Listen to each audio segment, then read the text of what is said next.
Hello dear student, good morning. आज हम पहले लेसन का चौथा पार्ट लेकर आए हैं।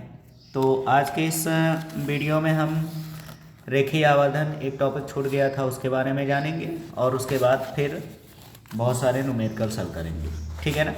तो आज का सेशन बहुत ही अच्छा होने वाला है, तो कापी कलम लेकर तैयार हो जाइए और आज के वीडियो को शुरू करते हैं। तो चलिए देखिए, सबसे पहला टॉपिक। तो आ जाते हैं अपने टॉपिक पर। तो ये देखिए, पहला टॉपिक हमारा है रेखीय आवर्धन। ठीक, जिसे हम लीनियर मैग्नीफिकेशन के नाम से जानते हैं। तो रेखीय आवर्धन क्या होता है, इम्पॉर्टेंट टॉपिक है। तो दर्पण द्वारा किसी प्रतिबिंब की लंबाई तथा वस्तु की लंबाई के अनुपात को ही आवर्धन क्षमता या रेखीय आवर्धन कहते हैं। ठीक, इसे m से प्रदर्शित किया जाता है और इसका जो फार्मूला होता है वो क्या होता है, m इक्वल टू प्रतिबिंब की लंबाई तथा वस्तु की लंबाई। ठीक है, तो प्रतिबिंब की लंबाई तथा वस्तु की लंबाई आपकी क्या कहलाएगी, रेखीय आवर्धन। ठीक, अब इसका जो फार्मूला होता है वो क्या होता है, m equal to I upon O equal to minus V upon U, जहाँ पे i क्या होती है, i होती है प्रतिबिंब की लंबाई और o होती है वस्तु की लंबाई। और u के बारे में, u और v के बारे में आप जानते हैं। u जो होता है उसे हम क्या कहते हैं, u आपकी होती है वस्तु की दूरी और v होती है प्रतिबिंब की दूरी। ठीक है ना। तो न्यूमेरिकल लगाने से पहले कुछ नोटेड पॉइंट है, उन नोटेड पॉइंट को ध्यान दे लो। 3 नोटेड पॉइंट मैंने लिखा है। तो पहला नोटेड पॉइंट है, प्रश्न को हल करते समय, प्रश्न को हल करते समय आपको क्या करना है, कलर चेंज कर देते हैं। प्रश्न को हल करते समय आई जो है, ओ है, यू है और वी है, इन सभी के मान चिन्ह परिपाटी के अनुसार ही रखना है। ठीक है ना। चिन्ह परिपाटी के अनुसार रखेंगे तभी हमारा सही आंसर आएगा, अन्यथा गलत हो जाएगा। ठीक, और दूसरा जो नोटेड पॉइंट है वो क्या है, आवर्धन क्षमता यानी m के धनात्मक होने का अर्थ ये है कि वस्तु का प्रतिबिंब जो है वो कैसा बन रहा है, आभासी बन रहा है। ठीक है ना। तो जहाँ कहीं भी अगर m की वैल्यूज पॉजिटिव आ रही या प्रश्न में ये दे दिया गया कि वस्तु का प्रतिबिंब आभासी है, तो आप m का मान कैसा रखोगे, पॉजिटिव रखोगे। ठीक है ना। और तीसरा पॉइंट है, आवर्धन ऋणात्मक होने का अर्थ होता है कि प्रतिबिंब वास्तविक है। ठीक है। तो जहाँ m का मान अगर मान लो निगेटिव आ गया है या प्रतिबिंब वास्तविक दे दिए और आपको m की ज़रूरत है, तो उस स्थान पे आप क्या करोगे, m की वैल्यूज़ निगेटिव रखोगे। तो ये कुछ नोटेड पॉइंट हैं और इन्हीं नोटेड पॉइंट के साथ हम लोग अब आगे चलते हैं। तो अगला क्वेश्चन है हमारे पास। ठीक है, अब हम न्यूमेरिकल्स को हल करेंगे। तो न्यूमेरिकल हल करने से पहले हम कुछ न्यूमेरिकल्स देख लेते हैं। चलिए देखिए, तो पहला न्यूमेरिकल्स आपके स्क्रीन पे आ चुका है। ठीक, सबसे पहले क्या करते हैं, क्वेश्चंस को केयरफुली पढ़ते हैं और पढ़ने के बाद देखते हैं कि हमारे क्वेश्चंस में क्या क्या दिया है। ठीक, तो देखिए इसमें दिया गया, एक अवतल दर्पण की मुख्य अक्ष पर ध्रुव से 30 सेंटीमीटर की दूरी पर स्थित वस्तु का प्रतिबिंब वस्तु के ऊपर ही बनता है। दर्पण की फोकस दूरी व आवर्धन क्षमता ज्ञात कीजिए। मतलब हमें क्या करना है, फोकस दूरी और रेखीय आवर्धन ज्ञात करना है। तो आई होप क्वेश्चन आपको समझ में आ गया है। चलिए अब इसका हम सॉल्यूशन देखते हैं। ठीक, कि इसको हम कैसे सॉल्व करेंगे। तो क्वेश्चन आपके स्क्रीन पे, तो क्या क्या दिया गया है, एक अवतल दर्पण की मुख्य अक्ष पर ध्रुव से 30 सेंटीमीटर की दूरी पर स्थित है। तो 30 सेंटीमीटर की दूरी पर स्थित है वस्तु का प्रतिबिंब। तो वस्तु है तो वस्तु की वैल्यूज दे दी गई है u, और u इक्वल टू दे दिया गया कितना, 30 सेंटीमीटर। अब ध्यान दीजिए कि ये जो वस्तु है किस पे, अवतल दर्पण। तो दर्पण में मैंने आपको बताया था कि अवतल दर्पण में वस्तु की दूरी, प्रतिबिंब की दूरी और फोकस दूरी सभी क्या होते हैं, निगेटिव होते हैं। तो u बराबर दे दिया गया 30 सेंटीमीटर। अब इन्होंने कहा है कि स्थित वस्तु का प्रतिबिंब वस्तु के ऊपर ही बनता है। तो वस्तु के ऊपर ही बनता है यानी जहाँ पे वस्तु रखी है उसी पे रखी है, यानी कि आपकी प्रतिबिंब की दूरी भी दे दी गई। तो प्रतिबिंब की दूरी आपकी कितनी दे दी गई है, -30 30 सेंटीमीटर ये भी हो जाएगा। ठीक, अब हम क्या करेंगे, हमें निकालना है फोकस दूरी। तो दर्पण का सूत्र मैंने आपको निगमित करवाया ही था, बस सीधे से हम फार्मूले पे रख देते हैं। तो क्या होता है 1/f equal to 1/v plus 1/u। ठीक, चलो इसी पे रख देते हैं और इसको सॉल्व कर लेते हैं। तो जब इसको रखेंगे तो ये हो जाएगा 1/f इक्वल टू 1/-30 और ये आपका हो गया प्लस और यहाँ भी हो गया 1/-30। ठीक, अब इसको सॉल्व करेंगे तो 1/f इक्वल टू हो जाएगा -1/30 और प्लस माइनस का मल्टीप्लाई माइनस हो जाएगा 1/30। अब दोनों नेगेटिव हैं तो दोनों जुड़ जाएंगे तो ये हो जाएगा 1/f इक्वल टू -2/30। ठीक, अब इसको 2 से डिवाइड कर देंगे तो 2 1 कम 2, 15 दूना 30। तो यहाँ से हमें f की वैल्यूज़ मिल जाएगी -15 सेंटीमीटर। तो ये हो गई हमारी अवतल दर्पण की फोकस दूरी। ठीक है, अब इसके बाद अगला टॉपिक हमें हल करना है। तो दूरी के बाद रेखीय आवर्धन भी याद करना है, तो रेखीय आवर्धन को निकाल लेते हैं। ठीक, तो रेखीय आवर्धन का सूत्र क्या होता है, मैंने आपको बताया था, रेखीय आवर्धन। ठीक है ना, तो रेखीय आवर्धन यानी कि m इक्वल टू अभी मैंने आपको सूत्र बताया था -v/u। चलो मान रख देते हैं। तो m इक्वल टू हो गया -v की वैल्यूज -30, u का मान -30। तो ये माइनस से माइनस कैंसिल हो जाएगा और ये 30 से 30 भी कैंसिल हो जाएगी। तो m की वैल्यूज क्या हो गई -1। ठीक, तो यहाँ पे m की वैल्यूज कैसी आ गई, नेगेटिव। अब देखो यहाँ m का मान नेगेटिव हो गया, इससे हमें पता चलता है कि प्रतिबिंब कैसा होगा, वास्तविक होगा। ठीक है ना, तो आई होप आपको ये क्वेश्चन समझ में आ गया है। ठीक है, अब चलते हैं हम नए क्वेश्चंस की ओर। तो अगला क्वेश्चन आपकी स्क्रीन पे आ गया है, तो चलिए क्वेश्चंस को पढ़ते हैं और पढ़ के उसका सही सही आंसर लिखते हैं। तो ध्यान दीजिएगा क्वेश्चंस क्या है। कोई अवतल दर्पण आपके सामने 10 सेंटीमीटर दूरी पर रखे किसी बिंब का 3 गुना आवर्धित यानी कि बड़ा वास्तविक प्रतिबिंब बनता है। प्रतिबिंब दर्पण से कितनी दूरी पर है। ठीक, तो क्वेश्चंस को ध्यान से पढ़ लिए। अब देखते हैं कि इसमें क्या क्या दिया है। तो कहा गया है कोई अवतल दर्पण है आपके सामने 10 सेंटीमीटर की दूरी पर रखा है। अब 10 सेंटीमीटर की दूरी पर रखा है यानी कि क्या है, वस्तु है। u से प्रेजेंट करेंगे तो u की वैल्यूज हो गई -10 सेंटीमीटर। ठीक, फिर यहाँ पे इन्होंने कहा बिंब 3 गुना आवर्धित बड़ा वास्तविक प्रतिबिंब बनता है। तो भाई किसकी बात कर रहा है, आवर्धन क्षमता की बात कर रहा है। तो m इक्वल टू दे दिया गया। अब इन्होंने कहा वास्तविक प्रतिबिंब बनता है, तो वास्तविक प्रतिबिंब में मैंने क्या बताया था, m की वैल्यूज कैसे लेते हैं, नेगेटिव। तो -3 हो गया। ठीक है, तो हमें बताना है कि प्रतिबिंब दर्पण से कितनी दूरी पर बनता है, यानी प्रतिबिंब यानी कि हमें क्या निकालना है, v equal to question mark कर लेते हैं। ठीक है ना, तो v की वैल्यूज फाइंड करनी है। तो क्वेश्चंस को देख के डरना नहीं है, सारी वैल्यूज। तो हमें मान पता है m इक्वल टू क्या होता है -v/u। m की वैल्यूज रख देते हैं तो क्या हो जाएगा, -3 इक्वल टू -v/u का मान रखेंगे -10। ये माइनस से माइनस कैंसिल हो जाएगा, इसको तिरिया गुणा कर देंगे तो v इक्वल टू हो जाएगा -3 × 10 हो जाएगा। तो v की वैल्यूज हो जाएगी कितनी, -30 सेंटीमीटर। यही हमारा क्या हो जाएगा, आंसर हो जाएगा। ठीक है, तो आई होप आपको क्वेश्चंस अच्छे से समझ में आ रहे हैं। ठीक है, चलिए अब हम चलते हैं अगले क्वेश्चंस की ओर। तो अगला क्वेश्चन आपकी स्क्रीन पे आ चुका है, तो देखते हैं क्या कह रहा क्वेश्चंस।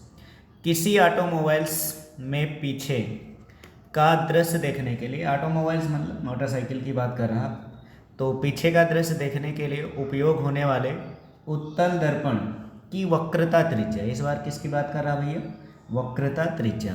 और वक्रता त्रिज्या बोले तो क्या है, r की बात कर रहा है। ठीक है ना, तो r की वैल्यूज दे दी गई है। तो r बराबर कितना दे दिया गया है, 3 मीटर। तो r इक्वल टू हो गया 3 मीटर। ठीक, ये हो गई। अब इसके बाद देखो आगे कह रहा है वक्रता त्रिज्या 3 मीटर है, यदि एक बस इस दर्पण से 5 मीटर की दूरी पर स्थित, तो 5 मीटर की दूरी पर स्थित है यानी ये वस्तु हो जाएगी। तो वस्तु की दूरी जो है v से दिखाते हैं, वो सॉरी u से दिखाते हैं, तो इसकी वैल्यूज हो गई -5 मीटर। ठीक, ये हो गई। अब इसके बाद आपसे कह रहा है स्थित है, तो प्रतिबिंब की स्थित, प्रकृति तथा आकार भी बताना है। तो इसकी हमें प्रकृति भी बतानी है और आकार भी बतानी है। तो बस 2 चीज़ें दी गई हैं। चलिए, सबसे पहले हमें फोकस निकालना है। तो कल ही मैंने आपको बताया था, फोकस दूरी जो होती है वक्रता त्रिज्या की क्या होती है, आधी होती है, यानी F = r/2। तो यहाँ हो जाएगा r की वैल्यूज है 3 और /2 हो जाएगा। तो इसको जब हम सॉल्व करेंगे तो इसकी वैल्यूज हो जाएगी F = 2 से भाग कर देंगे तो 1.5 सेंटीमीटर। ठीक है, ये आ गई F की वैल्यूज। अब इसको हम आगे हल कर लेते हैं। ठीक, तो F का मान हो गया है। अब इसको जब हम आगे हल करेंगे, सॉल्व करेंगे, तो इसकी वैल्यूज क्या होगी। तो दर्पण का सूत्र रख देते हैं। दर्पण का सूत्र क्या होता है, 1/F = 1/v + 1/u। ठीक, तो इस फार्मूले का प्रयोग करेंगे और इसी से हम इसको सॉल्व करेंगे। ठीक, तो चलिए देखते हैं आगे।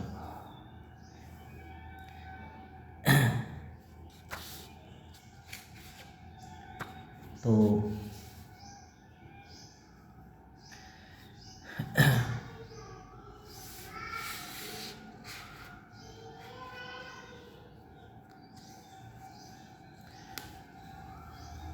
चलो देखो, मान रख दीजिए।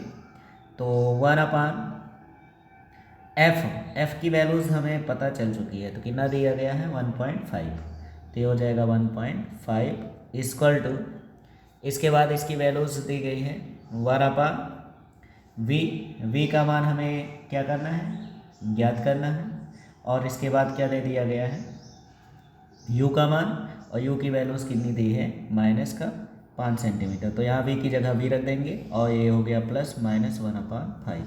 ठीक, अब यहाँ ध्यान रखना, उत्तल दर्पण की बात की गई तो उत्तल दर्पण की फोकस दूरी प्लस में रखते हैं। ठीक है ना, ये ध्यान रखना। तो इसको इधर पक्षांतर कर दे, पहले तो यहाँ चिन्ह ये रख गया। अब इसको हम सॉल्व कर लेते हैं। तो 1/1.5 और = 1/v, और ये +- हो जाएगा 1/5। इसको इधर पक्षांतर करेंगे तो 1/v = 1/1.5 और +1/5। पॉइंट हटा दो, 0 ऊपर बढ़ा लो, ये 10 हो गया। अब इसको क्या करते हैं, 3 से ऊपर नीचे गुणा कर लेते हैं। तो 1/v = 3 × 1 = 3, तो ये हो गया 10-3 भागे कितना हो जाएगा, 15। तो इसको हम सॉल्व करेंगे तो क्या हो जाएगा, v = हो जाएगा 15 भागे 10-3 13। तो यहाँ से v की वैल्यूज़ कितनी हो गई, 15 भागे 13। तो अब इसको हम लोग भाग कर देते हैं। तो भाग कर देंगे तो कितना हो जाएगा, तो यहाँ ध्यान दीजिए, v को भाग कर देते हैं। ठीक है ना, तो v = हो जाएगा 13 × 1 = 13। ठीक, 13 से इसको डिवाइड कर रहे हैं तो 15 है, तो 13 × 1 = 13।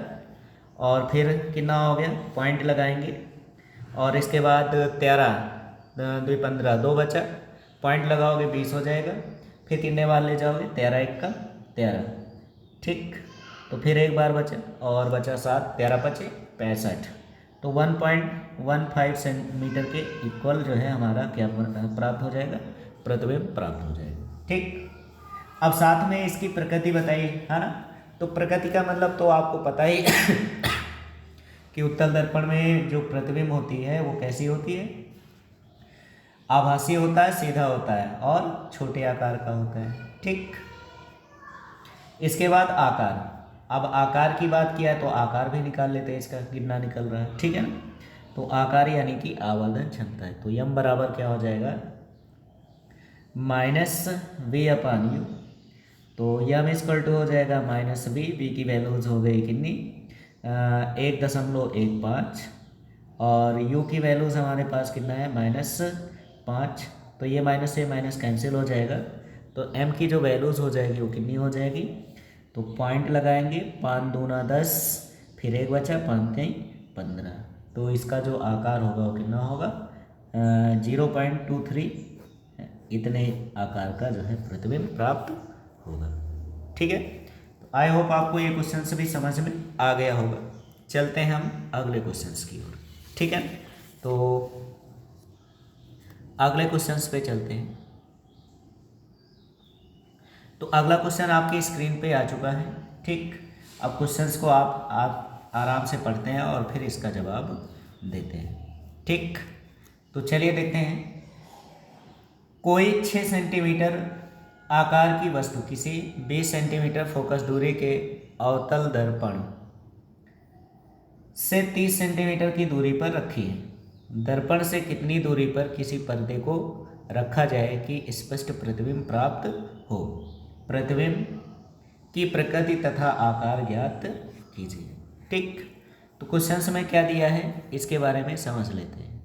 ठीक है ना, तो कोई 6 सेंटीमीटर, ये आपका 6 सेंटीमीटर, ठीक है ना, आकार की वस्तु, तो 6 सेंटीमीटर आकार की वस्तु यानी वस्तु का आकार दे दिया गया, और वस्तु के आकार को हम किससे प्रेजेंट करेंगे? ओ से। तो ओ इक्वल टू दे दी गई, कितना दे दिया गया? 6 सेंटीमीटर। ठीक, फिर कह रहा किसी 20 सेंटीमीटर फोकस दूरी, तो ये 20 सेंटीमीटर जो है ये फोकस दूरी है, तो एफ इक्वल टू हो गया है कितना? 20 सेंटीमीटर। ठीक, इसके बाद आगे दे दिया गया है अवतल दर्पण से 30 सेंटीमीटर की दूरी पर, तो 30 सेंटीमीटर ये दे दी गई दूरी पर रखी वस्तु, तो ये किसकी बात कर रहा है? ये बात कर रहा है यू की, तो यू बराबर हो गया -30 सेंटीमीटर। ठीक, ये दे दी गई है।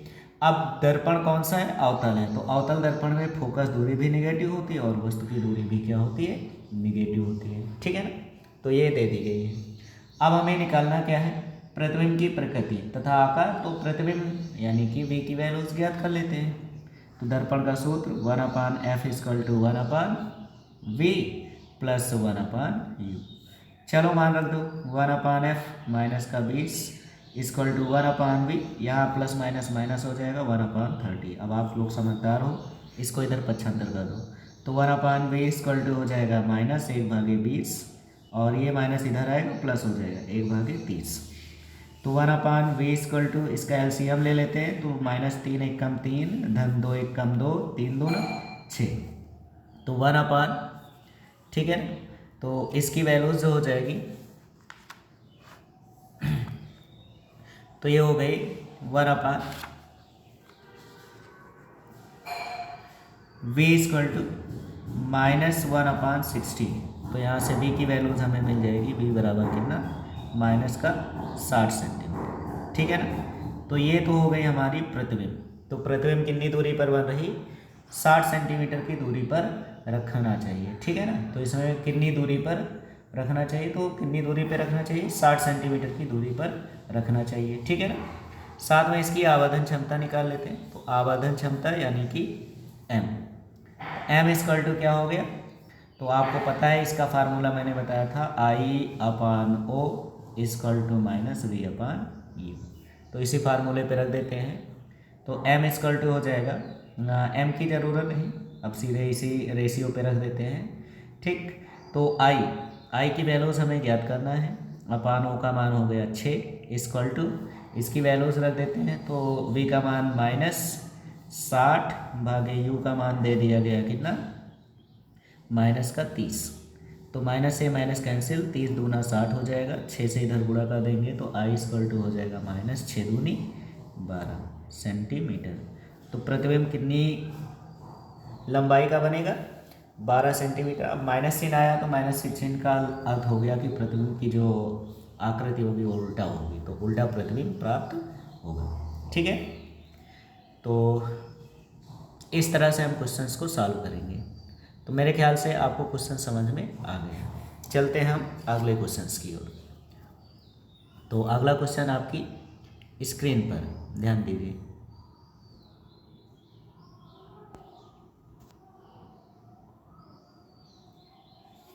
तो अगला क्वेश्चन हमारी स्क्रीन पे आ चुका है। अब हम चलते हैं इसको सॉल्व करने। ठीक है,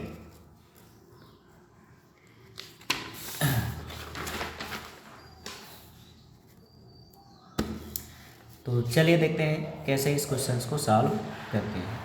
ठीक, तो क्वेश्चंस में लिखा है एक 15 सेंटीमीटर फोकस दूरी वाले अवतल दर्पण से कितनी दूरी पर एक वस्तु रखी जाए कि उसका 5 गुना बड़ा प्रतिबिंब वास्तविक प्रतिबिंब बने, प्रतिबिंब की स्थिति भी ज्ञात कीजिए। तो बहुत बढ़िया क्वेश्चन है, बहुत इंपॉर्टेंट है, ऐसे क्वेश्चन सभी बोर्ड में पूछे जाते हैं।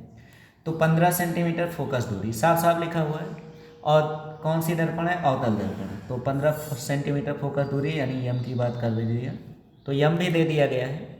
यम की वैल्यूज यानी इन्होंने बताया 5 गुना बड़ा प्रतिबिंब वास्तविक प्रतिबिंब प्राप्त होता है, तो 5 ये हो गया, ठीक है ना। तो चलिए अब हम यहाँ पे दूसरा चीज़ जो दिया गया वो है एफ़। तो एफ़ की वैल्यूज़ है कितनी, 15 सेंटीमीटर। अब इसकी वैल्यूज़ हो गई 15 सेंटीमीटर, ये हो गई, ठीक। अब इन्होंने कहा जब प्रतिबिंब वास्तविक व उल्टा बनता है तो आवर्धन कैसा होता है, निगेटिव, ठीक है ना। तो यहाँ पे हम इसकी वैल्यूज़ जो है क्या रखेंगे, निगेटिव रख देते हैं। तो ऋण में जब रखेंगे ये हो गया, ठीक। अब हम हल कर लेते हैं। तो यम इक्वल टू क्या होता है, -v/u, ठीक। तो ये हो गया। अब यहाँ पे हम लोग क्या करते हैं, इसकी वैल्यूज़ रखते हैं। तो यम का मान जब निगेटिव रखेंगे तो क्या हो जाएगा, -5 इक्वल टू -v/u हो जाएगा। तो माइनस से माइनस कैंसिल हो जाएगा, और यहाँ से हम v की वैल्यूज़ निकालेंगे तो v बराबर कितना हो जाएगा, 5u हो गया, ठीक। तो v की वैल्यूज़ हमें प्राप्त हो चुकी है। अब हम दर्पण का सूत्र रख देते हैं। तो दर्पण का सूत्र क्या होता है, 1/f equal to 1/v minus plus 1/u। चलो मान रख देते हैं और इसको सॉल्व करते हैं। तो मान रख के जब इसको सॉल्व करेंगे तो क्या हो जाएगा, f का मान हुआ 1/-15 इक्वल टू 1/v। तो v की जगह v की वैल्यूज रखेंगे। v किसके बराबर है, 5u। तो यहाँ कितना हो जाएगा, 5u, ठीक। और यहाँ हो गया प्लस 1/u। तो इसका हर बराबर कर लेते हैं, 5 से इसको ऊपर नीचे क्या करते हैं, गुणा कर देते हैं।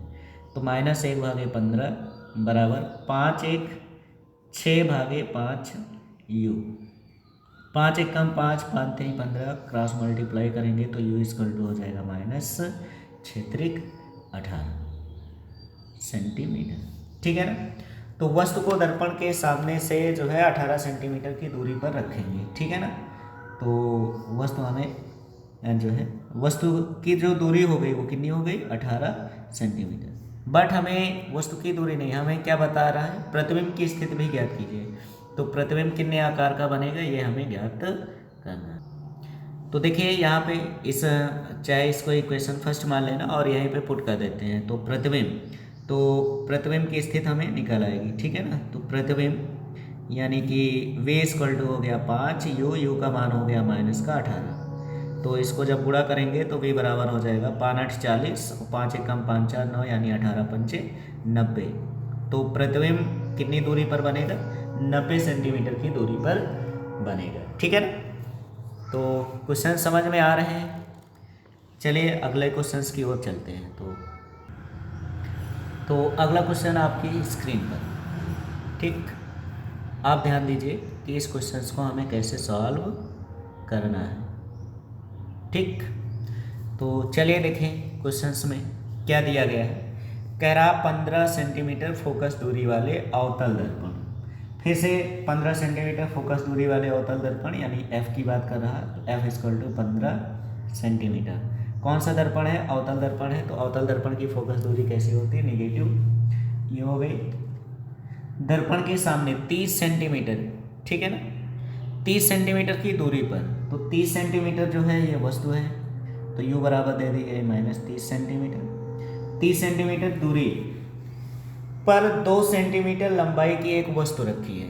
तो 2 सेंटीमीटर लंबाई की एक वस्तु यानी वस्तु की लंबाई भी दे दी गई है। तो वस्तु की लंबाई को o से प्रेजेंट करते हैं जो कि दे दी गई 2 सेंटीमीटर लंबी है, ठीक। तो वस्तु रखी है। बनने वाले प्रतिबिंब की स्थित आकार तथा प्रकृति ज्ञात कीजिए। तो फिर से हम वही दर्पण का सूत्र रखेंगे। तो 1/f equal to 1/v minus 1/u, minus बार बार कर ले, u प्लस होता है।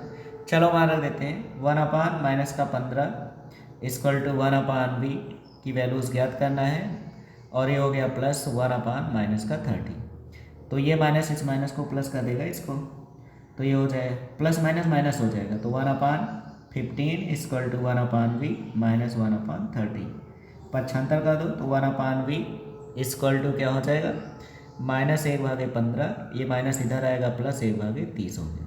ठीक, अब इसको हल कर लेते हैं। तो जब इसको सॉल्व करेंगे तो क्या हो जाएगा, 1/v इक्वल टू, इसको हम क्या करेंगे 2 से मल्टीप्लाई कर देते हैं। तो जब 2 से इसको ऊपर नीचे मल्टीप्लाई करेंगे तो कितना हो जाएगा, -2 + 1/30। तो v इक्वल टू हो जाएगा कितना, इसको सॉल्व करेंगे तो ये हो जाएगा -1/30, तो v इक्वल टू हो जाएगा -30 सेंटीमीटर। ठीक, तो ये हो गई वस्तु यानी कि प्रतिबिंब की लंबाई। ठीक है ना, तो प्रतिबिंब कितनी दूरी पर ही प्राप्त होगा, 30 सेंटीमीटर की दूरी पर बनेगा। अब इसकी हम आवर्धन क्षमता निकाल लेते हैं। तो आवर्धन क्षमता m बराबर, हम लोग सूत्र जानते हैं क्या होता है, m बराबर सूत्र क्या होता है, I/O इक्वल टू -v/u। ठीक, चलिए मान रख देते हैं। तो यहाँ से हम इसकी वैल्यूज़ रखेंगे। तो I की वैल्यूज़ हमें ज्ञात करनी है, O का मान हमें दे दिया गया कितना, 2 सेंटीमीटर, और इक्वल टू 1/v माइनस का 30, और v का मान हो गया -30। तो ये वाले भाग से ये पूरा भाग कैंसिल हो जाएगा, तो I इक्वल टू हमें मिल जाएगा -2।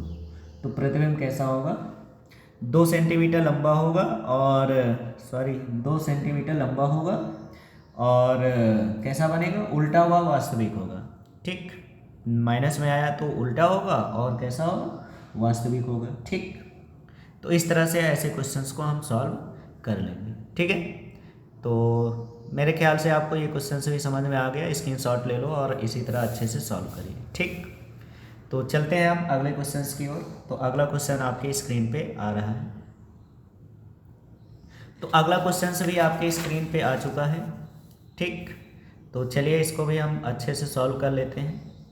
तो क्या कह रहा क्वेश्चन, इसके बारे में जान लेते हैं। ठीक, तो क्या कह रहा, एक उत्तल दर्पण से 40 सेंटीमीटर एक उत्तल दर्पण से 25 सेंटीमीटर दूरी रखी एक वस्तु के प्रतिबिंब की लंबाई वस्तु की लंबाई की आधी है। ठीक है, तो दर्पण की फोकस दूरी ज्ञात कीजिए। बहुत ही सिंपल क्वेश्चन है, बहुत ही सिंपल क्वेश्चन है, इसमें भी हमें कुछ करना नहीं है, बस सीधे से क्वेश्चंस को पढ़ लेना है बस। तो यहाँ पे कह रहा एक उत्तल दर्पण से 25 सेंटीमीटर दूरी पर कोई वस्तु रखी है। ठीक है ना, कितनी दूरी पर रखी है, 25 सेंटीमीटर। तो u बराबर दे दिया गया है -25 सेंटीमीटर। 25 सेंटीमीटर की दूरी पर एक वस्तु रखी है। अब वस्तु के प्रतिबिंब की जो लंबाई है वस्तु की लंबाई की आधी है। अब ध्यान देना, प्रतिबिंब की लंबाई जो है वो वस्तु की लंबाई की क्या है, आधी है।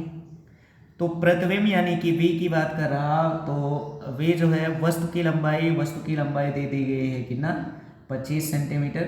तो भाई यहाँ से आवर्धन क्षमता पहले, तो उसके बाद में करते हैं, तो m इक्वल टू, ठीक है ना। और यहाँ पे आपका दिया गया है कि प्रतिबिंब जो है उत्तल दर्पण में क्या होता है, आभासी होता है। ठीक है ना, तो उत्तल दर्पण की बात कर रहे हैं, तो आभासी का मतलब क्या हो गया, m की वैल्यूज़ क्या होगी, पॉजिटिव। तो m की वैल्यूज़ क्या हो गई, +1 हो जाएगा।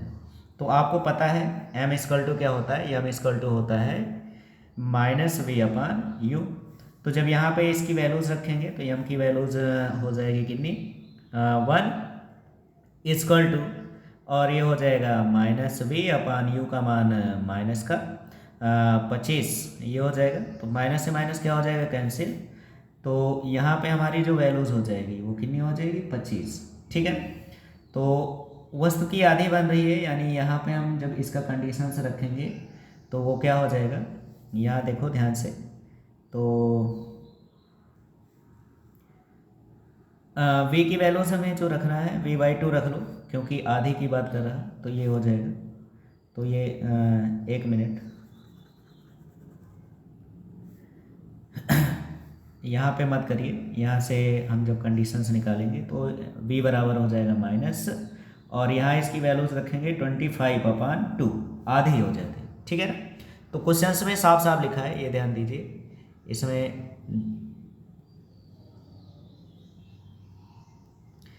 ये देखो साफ साफ लिखा है कि वस्तु के प्रतिबिंब की लंबाई जो है, प्रतिबिंब की लंबाई वस्तु की लंबाई की आधी हो रही, तो वस्तु की लंबाई की आधी हो रही, तो प्रतिबिंब की लंबाई वस्तु की लंबाई की आधी हो रही। तो यहाँ प्रतिबिंब वस्तु की लंबाई जो है 25 सेंटीमीटर दिया, तो प्रतिबिंब की लंबाई वस्तु की लंबाई की क्या हो जाएगी, आधी होगी। तो माइनस माइनस क्या हो जाएगा, प्लस, और यहाँ हो गया 25/2। तो इसको ऐसे ही पड़ा रहने देते हैं, बाद में इसको हम कैलकुलेट करेंगे, अभी ऐसे ही पड़ा रहने देंगे, ठीक है। तो फिर से दर्पण का सूत्र रख देते हैं, तो 1/f = 1/v + 1/u, इसी का पालन करेंगे। तो यहाँ से हमें निकालना क्या है, दर्पण की फोकस दूरी।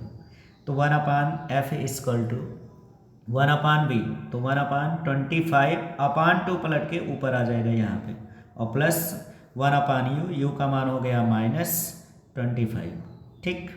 अब इसी को सॉल्व कर लिया जाए, तो यहाँ हो जाएगा 1/f = यहाँ हो गया 2 और भागे 25, और ये माइनस प्लस को माइनस कर देगा 1/25।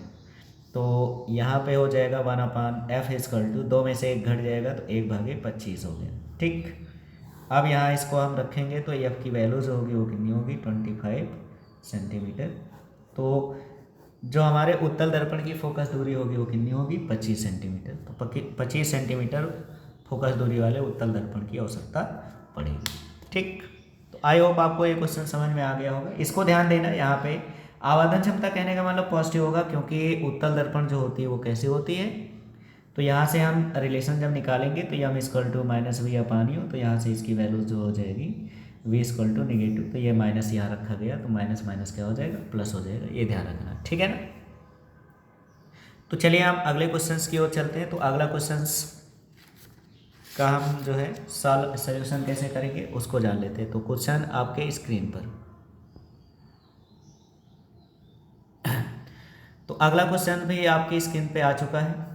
तो चलिए इसको सॉल्व करते हैं। तो इसका सलूशन कैसे करेंगे उसके बारे में अच्छे से जानते हैं। तो क्या लिखा हुआ, एक उत्तल दर्पण से 40 सेंटीमीटर दूर रखी वस्तु का प्रतिबिंब वस्तु की लंबाई का 1/3 होता है, तो दर्पण की फोकस दूरी ज्ञात कीजिए। तो इस क्वेश्चन को आप लोग करेंगे और इसका आंसर बताएंगे। तो इस क्वेश्चन को हम स्किप कर रहे हैं, क्योंकि ये क्वेश्चन आपका पहले क्वेश्चन के जैसा ही है, ठीक है ना, इसके पहले वाले क्वेश्चन के जैसा। तो इसको आप हल करेंगे और हम चलते हैं अगले क्वेश्चन। तो अगला क्वेश्चन भी आपके स्क्रीन पे आ चुका है। तो अब इस क्वेश्चन के बारे में हम लोग जान लेते हैं और इसका सलूशन करते हैं। कैसे करना है ध्यान दीजिए। तो कोई 4 सेंटीमीटर आकार का बिंब, ठीक है ना, 4 सेंटीमीटर आकार का बिंब, यानी बिंब के आकार की बात कर रहा, तो बिंब जो आपका एज ए वस्तु, तो वस्तु यानी कि ओ दे दिया गया, कितना, 4 सेंटीमीटर। तो वस्तु का आकार जो है 4 सेंटीमीटर है। बिंब किसी 15 सेंटीमीटर फोकस दूरी के अवतल दर्पण से, तो 15 सेंटीमीटर फोकस दूरी के अवतल दर्पण की बात कर रहा, तो 15 सेंटीमीटर फोकस दूरी, हाँ एफ की वैल्यूज दे दी गई है -15 सेंटीमीटर। तो 15 सेंटीमीटर फोकस दूरी का कोई अवतल दर्पण है और अवतल दर्पण से वस्तु जो है 25 सेंटीमीटर की दूरी पर रखी है, तो U = भी दे दी गई है -25 सेंटीमीटर, ठीक। अब आगे क्या कह रहा है, तो दर्पण से कितनी दूरी पर किसी पर्दे को रखा जाए, पर्दे को कितनी दूरी पर रखा जाए इसकी बात कर रहा है, ठीक है ना। तो अस्पष्ट प्रतिबिंब प्राप्त हो सके, प्रतिबिंब की प्रकृति तथा आकार भी ज्ञात कीजिए। चलिए दर्पण का सूत्र रखिए, 1/f = 1/v + 1/u। चलो मान रख देते हैं। तो f की वैल्यूज हो गई हमारे पास 1/-15 = 1/v हमें ज्ञात करना है, प्लस 1/u -25 पक्षांतर कर दो, तो 1/v = यहाँ हो गया -1/15, और ये माइनस माइनस इधर आएगा प्लस 1/25, ठीक। अब इनका हम एलसीएम ले लेते हैं। तो एलसीएम लेके इसको सॉल्व करते हैं, ठीक है ना। तो ये देखिए इसको हम सॉल्व कर लेंगे, तो क्या हो जाएगा 1/v = यहाँ हो गया 15×5 = 25, 25 × 75, तो 15×5 = -5/75 हो जाएगा, और प्लस 25 × 75 यानी 3/75 हो जाएगा। तो हर बराबर हो गया, अब अंश क्या होंगे, जुड़ जाएंगे। तो यहाँ हो जाएगा 1/v इक्वल टू -5 और धन का 3 भागे नीचे हो गया 75। तो v इक्वल टू हो जाएगा 75 भागे ये हो जाएगा -2, 2 से भाग कर देते हैं। तो v इक्वल टू हो जाएगा -2 तिहाई 6, 1 बचा 15 हो गया, 2 14, फिर कितना बचा, 1 बचा, पॉइंट लगाएंगे 10 हो जाएगा, 2 पंचे 10, यानी कि हमारी जो प्रतिबिंब की स्थिति होगी वो कितनी होगी, -37.5 सेंटीमीटर की दूरी पर प्रतिबिंब बन रहा है। तो पर्दे को दर्पण के आगे जो है 37.5 सेंटीमीटर की दूरी पर रखना चाहिए, ठीक है ना। तो यहाँ पे पूछ रहा कि पर्दे को कहाँ पे रखा जाए, तो आप जवाब क्या लिखोगे, यहाँ लिख देना आता है पर्दे को जो है पर्दे को दर्पण के आगे, ठीक है ना, दर्पण के आगे 37.5, ठीक है ना, 37.5 सेंटीमीटर दूरी पर रखना चाहिए, दूरी पर रखना चाहिए, ये हो जाएगा, ठीक।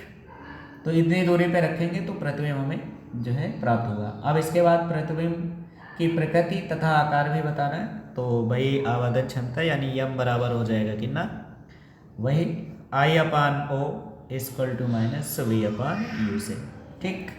चलो भाई यहाँ पे मान रख देते हैं, सभी वैल्यूज रखेंगे। तो अब इसको हम थोड़ा सा ऊपर खिसका देते हैं, तो ये हो गया। तो I/O की वैल्यूज कितना दिया गया, 4 equal to -V, minus minus plus हो जाएगा 37.5 भागे U का मान हो गया कितना, -25, ये हो गया। तो यहाँ से पॉइंट कैंसिल कर देते हैं, यहाँ 0 बढ़ा लेते हैं, ठीक है ना। अब इसको हम क्रॉस मल्टीप्लाई कर देते हैं, तो I इक्वल टू हो जाएगा 375 गुणे 4 भागे कितना हो जाएगा 250, माइनस यहाँ लगा देते हैं। तो इसको हम लोग क्या करते हैं, गुणा कर लेंगे। तो 4 पंचे 20 और 4 सत्ते 28, 28 2 30 हो जाएगा, और 4 3 12, 12 3 15 हो गया, ठीक है ना। और भागे नीचे कितना हो गया 250, 0 0 कैंसिल हो जाएगा, 25 एक कम 25, 25 छक्का 150। तो I की वैल्यू जो हो जाएगी वो कितनी होगी, -6 सेंटीमीटर। तो प्रतिबिंब कैसा होगा, आभासी वास्तविक होगा और उल्टा होगा, ठीक है ना। तो इस तरह से हम क्वेश्चंस को सॉल्व कर लेंगे। तो आई होप आपको ये क्वेश्चंस भी अच्छे से समझ में आ गया होगा, ठीक। तो ये थे हमारे दर्पण के आधारित कुछ क्वेश्चंस, ठीक है ना, जिसको हमें सॉल्व करना था। तो अब कल हम पढ़ेंगे प्रकाश का अपवर्तन, ठीक है ना। तो इतने क्वेश्चंस हैं, आप लोग अपने अपने बुकों से क्वेश्चंस को सॉल्व करेंगे, और जो क्वेश्चंस आपको ना आए उन्हें आप कमेंट करके ज़रूर बताइएगा, तो उसको हम नेक्स्ट वीडियो में सॉल्व करके भेज देंगे, ठीक है, सॉल्व करवा देंगे।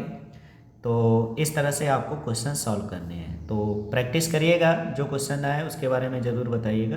तो आज का सेशन यहीं पे समाप्त करते हैं, मिलते हैं अगले वीडियो में। तो जय हिंद, जय भारत। तो आप लोग एक बात ज़रूर ध्यान रखना कि आप लोगों को अगर वीडियो समझ में आ रहा है, अच्छे से समझ में आ रहे हैं, वीडियो लाइक करें, सब्सक्राइब करें और शेयर करें, और सभी लोग मन लगा के पढ़ें, ठीक है ना, और अच्छे से तैयार करें। तो चलिए ठीक है, टेक केयर।